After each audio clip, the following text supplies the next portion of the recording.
নমস্কাৰ, জয় হিন্দ, জয় অসম। এটা বহুতেই ভাল খবৰ লৈছোঁ আপোনালোকৰ মাজলৈ। আজি পুনৰ নতুনকৈ চাকৰি আহিছে CRPFৰ ফালৰ পৰা, যিটো CRPFৰ ফালৰ পৰা 2024 বৰ্ষৰ কাৰণে বহুতে এটা ভাল সুবিধা আহিছে, সুযোগ আহিছে।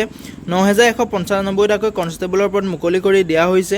এই পদসমূহত আপোনালোকে কেনেদৰে আবেদন কৰিব, আবেদন কৰিবলৈ আপোনালোকৰ বয়সৰ সময়সীমা কিমান বিচাৰিছে, লগতে আপোনালোকৰ এডুকেশ্যন কোৱালিফিকেশ্যন কিমান লাগিব, এপ্লিকেশ্যন ফিজ কিমান কাটিব লাগিব, সম্পূৰ্ণ তথ্য এই ভিডিঅ'টোত আলোচনা কৰিম। চ' ভিডিঅ'টো শেষলৈকে চাব, অলপ স্কিপ নকৰাকৈ। যদিহে ভিডিঅ'টো চাই ভাল পায় এটা লাইক কৰিব, আৰু মোৰ চেনেলটোলৈ যদি প্ৰথমবাৰ কাৰণে আহিছে তেনেহ'লে চেনেলটো ছাবস্ক্ৰাইব কৰি কাষতে থকা বেল আইকনটো অন কৰিবলৈ নাপাহৰিব, যাতে প্ৰতিদিনে জবৰ আপডেটসমূহ সকলোতকৈ আগতীয়াকৈ পাই থাকিব পাৰে। লগতে ভিডিঅ' ডেছক্ৰিপশ্যনত মই হোৱাটছএপ চেনেল আৰু টেলিগ্ৰাম চেনেলৰ লিংক দিম, তাতো গৈ আপোনালোকে হোৱাটছএপ চেনেল আৰু টেলিগ্ৰাম চেনেলটোত ফ'ল' কৰি ল'ব, যাতে প্ৰতিদিনে জবৰ আপডেটসমূহ সকলোতকৈ আগতীয়াকৈ আমাৰ এই চেনেলৰ দ্বাৰা পাই থাকিব পাৰে। লগতে ভিডিঅ'টো যিমান পাৰে সিমান বন্ধু বান্ধৱীলৈ শ্বেয়াৰ কৰি দিব, যাতে সকলোৱে জবৰ আপডেটসমূহ এই চেনেলৰ দ্বাৰা প্ৰতিদিনে পাই থাকিব পাৰে।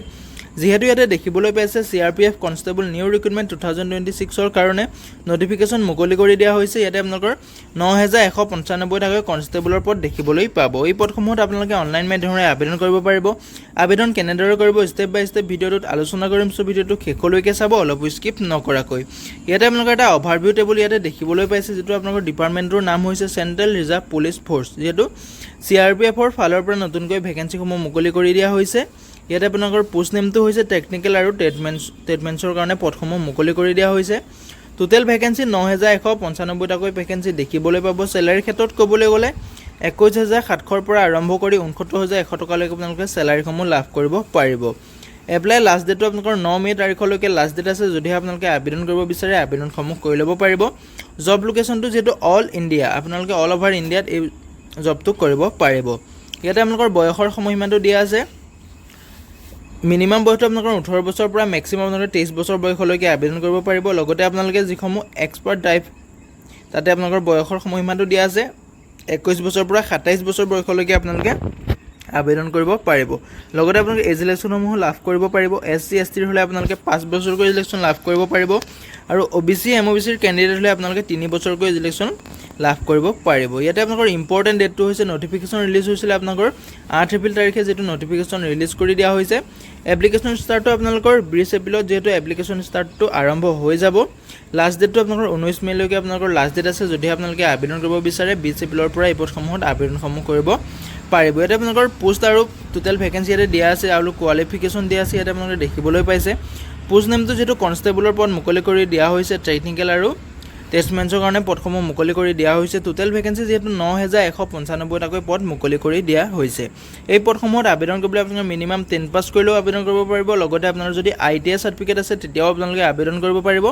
যদি আপোনালোকৰ ITI ডিপ্ল'মা আছে তেতিয়াও আপোনালোকে এই পদসমূহত আবেদন কৰিব পাৰিব। এপ্লিকেশ্যন ফিজটোৰ ক্ষেত্ৰত ক'বলৈ গ'লে যিসকল UR OBC EWSৰ কেণ্ডিডেট আছে তেওঁলোকে 100 টকাকৈ এপ্লিকেশ্যন ফিজ কাটিব লাগিব, আৰু যিসকল SC ST ESMৰ হয় তেওঁলোকে ইয়াতে কোনো ধৰণৰ এপ্লিকেশ্যন ফিজ কাটিব নালাগে। পে'মেণ্ট মোডটো আপোনালোকে অনলাইন মাধ্যমেৰে পে'মেণ্ট কৰিব লাগিব। Debit card, credit card, net banking, UPI যিকোনো মাধ্যমেৰে আপোনালোকে পে'মেণ্টসমূহ কৰিব পাৰিব।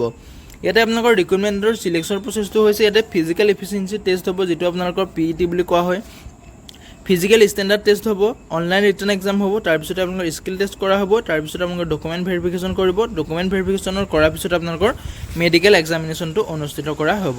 হাউ টু এপ্লাই ক্ষেত্ৰত ক'বলৈ গ'লে ভিডিঅ' ডেছক্ৰিপশ্যনে মই যিটো লিংক দিছোঁ তাতে আপোনালোকে ক্লিক কৰি তললৈ স্ক্ৰল ডাউন কৰাৰ পিছত আপোনালোকে এপ্লাই লিংকটো পাই যাব। তাতে গৈ আপোনালোকে এপ্লাই অনলাইন লিংকত আপোনালোকে ক্লিক কৰি আবেদনসমূহ কৰি ল'ব পাৰিব।